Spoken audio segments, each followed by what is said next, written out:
Hey, it's Clay, and this will be a video chart on ticker symbol ACB. We will take a look at the 30-minute time frame.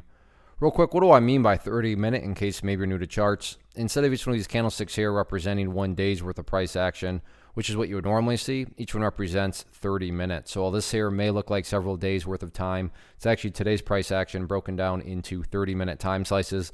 I'll let you this time frame, but does a good job of telling the quote-unquote story of the price, and then makes mapping out where levels of support and resistance a bit easier to see. I did this analysis on Friday, so that is where the green line up here is coming from. But after today's price movement, that is the first update that needs to be made, as that has transitioned back into being a key level of resistance. So yeah, it was broken on Friday, and the question was, hey, let's see if the price can stay above it, but it could not, which is essentially representing this nice movement here. It didn't have any sort of genuine power behind it. If it did have some genuine power behind it, the price wouldn't be back to where it started. What do I mean by where it started? Well, again, where was the price before the big move started? It was essentially right here.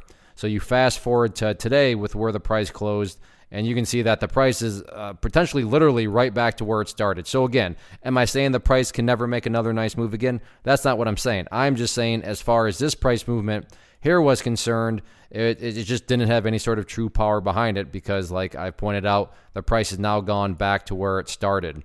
Now, what about levels of support going forward? Well, the first level that you want to see continue to hold is right here at $4.90, which I think I talked about in the past as levels of support. And yeah, the price pulled back here, got within the vicinity, so hasn't quite been tested yet, but it's nearing there. So 490 will be that key level of support as the week progresses.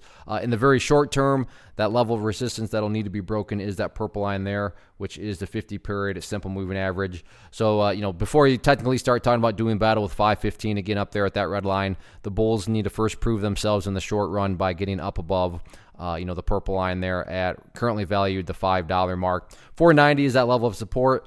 I'm hesitating. Do I want to talk about one more area of support? And I'll just leave it at that for now. If the price actually looks like it might break down through there, then I can get others updated at that point. So all in all, interesting day today, kind of back to the drawing board as the price went, where it began, but this one has shown the ability to move big. So we'll see if the bulls can put something new together or not.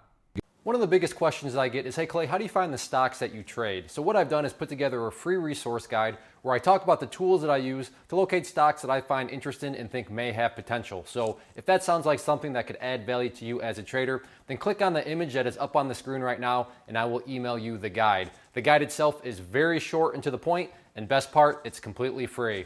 Thanks for watching the video. Let me know if you have any questions.